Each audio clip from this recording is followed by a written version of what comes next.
Hello and welcome to Retro Reviews, my channel where I review my favorite retro video games of all time as well as some modern releases I have recently finished. Today I want to talk about some Switch 2 news. I haven't done a news video in quite a while, but I've been gathering lots of articles because there have been lots of leaks and rumors and everything. I wanted to gather them all together and talk about them all in one big video here. So I want to talk about, first and foremost, is the Switch 2 price that has been leaked. Nintendo themselves have actually come out and said that they plan on pricing it fairly competitively, and more in line with what you would expect out of Nintendo, which is very reassuring, especially since like the Switch itself, I believe, is $300 at launch, if I'm not mistaken, if I'm remembering that right, compared to like the PlayStation 4 with $400 and the Xbox One at $500 originally at launch for each of the consoles there.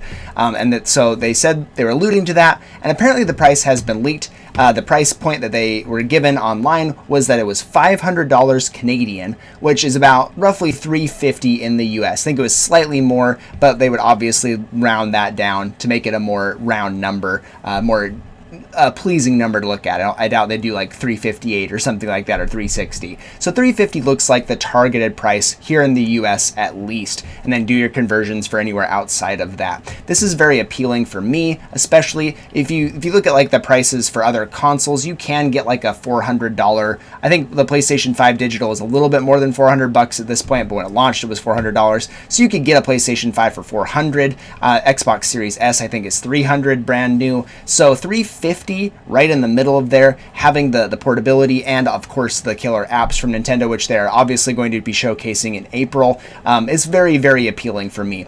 Combined with all the leaks they've talked about with how powerful the Switch is, the Switch 2 is comparing it to like the PlayStation 4 Pro and Xbox One X. Man, I hate that naming convention. It looks like it's going to be a very powerful console, a very nice, like, perfect hybrid machine, something that has much better battery life than something like a Steam Deck, while having the horsepower to actually run modern console games. So I think 350 is actually a very nice sweet spot here. I know that the Switch 1 launched at 300. We've got 8 years at this point now.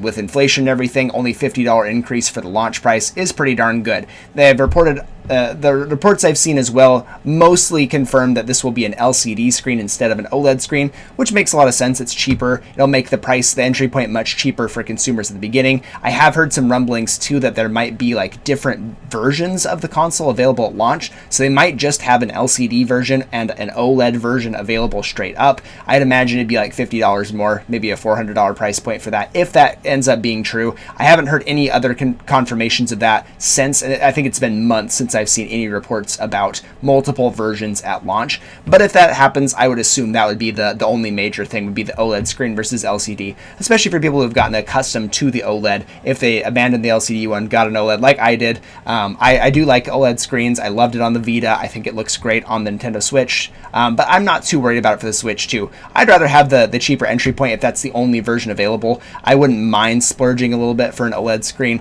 but if it's not a deal breaker for me either way. An LCD screen is just fine. I just want to play the killer apps on the go, and I'm really excited for that.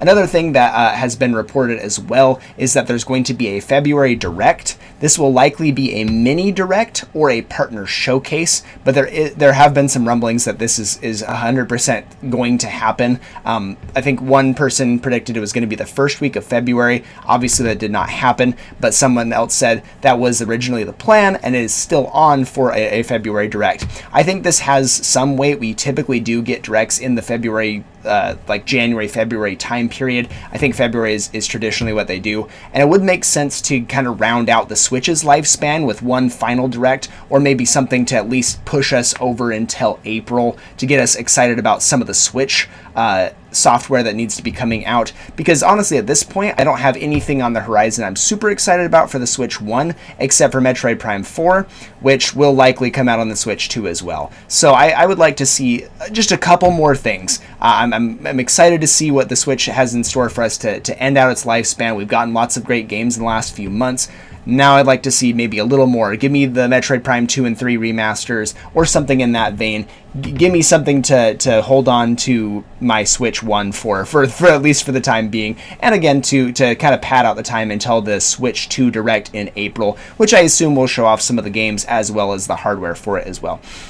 I believe, if I'm not remembering right, what was the other thing that I was going to talk about? Shoot, it's on the tip of my tongue. The price point a Mini Direct, and oh, that's right, yes, new patents that have been kind of thrown around here. I've seen some of this rumbling around that I got really excited about, because for the most part we kind of know what the Switch 2 is. It's just a slightly bigger Switch 1 with probably better Joy-Cons that look like they have Hall effect joysticks and everything, and have the magnetic attachments, of course. The kickstand is slightly different, but more akin to what the OLED one is. More or less going to be a small upgrade in terms of what the gimmick is here. It's still going to be just that you have the dock and you have the portability of the console. But a new patent has suggested that the Joy-Cons can be attached upside down on the console, which is a little weird, first and foremost, because why would you want to do that? Maybe there's a gimmick there. The only thing I can think of is probably for party games, stuff like WarioWare, maybe like having to slide off the Joy-Cons, swap them over, and then I guess the buttons would be above the joysticks at that point, or maybe you flip the whole console upside down. I'm not sure exactly what it is, but that's an intriguing idea that you can attach them upside down, assuming like backwards on either side. It's an interesting idea. I wonder what they're going to use that gimmick for, if that is indeed one of the gimmicks that they're going to be doing. Again, I assume it's going to be something like with the HD Rumble that has made its way in some of the games, but mostly was a gimmick for 1-2 Switch. So I imagine this would just be for the party games, but I'd like to see what Nintendo would do with it. Maybe they incorporate it into something like a Zelda game. I know Link Between Worlds had the mural painting thing. Maybe they do something like that in a Zelda game or a Mario game. Maybe they do something with switching it upside down every now and again to flip the world. I don't know. I'm just purely speculating at this point because there's nothing else we can do. But this could be an interesting gimmick to go along with the one that we've kind of seen shown off and one we've heard about quite a bit with the mouse gimmick for the Joy-Cons. We saw in the reveal trailer them like sliding along the ground, which is indicative of what we've seen with reports in terms of like the little infrared sensor there.